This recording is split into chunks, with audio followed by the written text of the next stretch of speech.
The year is 1983, and that's Henk. He lives in the Netherlands and he's got this soon-to-be priceless Norton that he sells for a pittance because, well, this happened. That's me.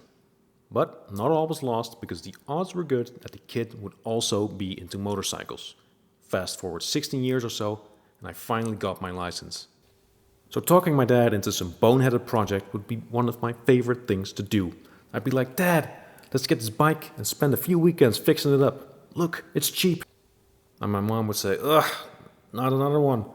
But it never took much convincing for my dad to be like, "Yeah, man, let's do it. What's the worst that could happen?" Well, that's me on the shoulder of the A4. That's me during a post-restoration shakedown. And there's this one. That's a Ulysses with a cooked voltage regulator, also known as a paperweight. So I called my dad again and I said, "Dad, bit of a problem. The bike's dead." "Where are you, son?" "I'm halfway through Germany." "Do you think you can bring me the other bike?" Now anyone else would have hung up the phone laughing. But 4 or 5 hours later, I was back on the road because my dad, he's a saint.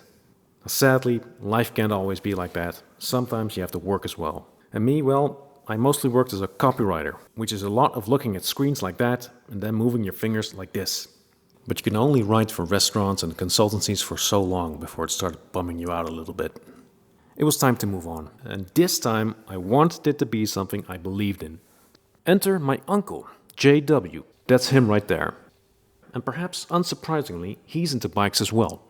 And at one point, during a dinner over at his place, he says, "I've got something in the garage that's going to blow your mind."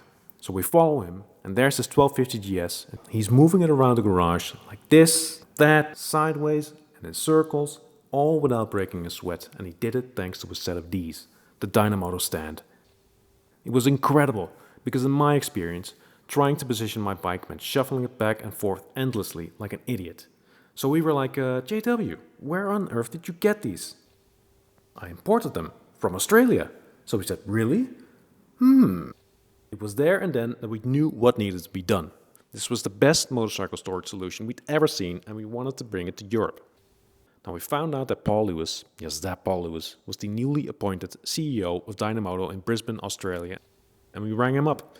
We said to him, "Paul, these stands are bloody amazing." And Paul, master of understatement, said, "Oh yeah, they're pretty good, right? Feel like coming to Brisbane?"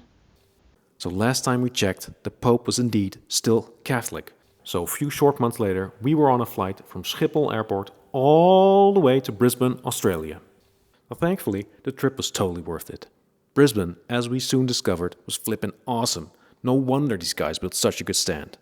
Now the guys I'm referring to are Paul, Mark, and Stuart. Now this is Stuart. He's the inventor, engineer, mad scientist that came up with the design, brought it to life, and brought it to market, which is not an easy thing to do. And Paul? Well, Paul rode actual race bikes. And these bikes didn't have lean angle traction control. These were the put some hair on your chest and the fear of gone up your backside two-stroke monsters of the 80s. And last but not least, there's Mark.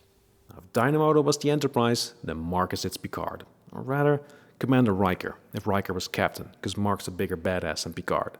Still, the wisdom, the quiet confidence, the rugged good looks, it's all there.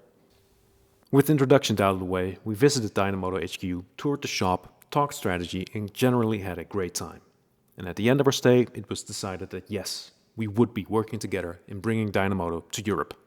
Much to the delight of our first customers, we might add, because the response so far, well, it's been pretty good.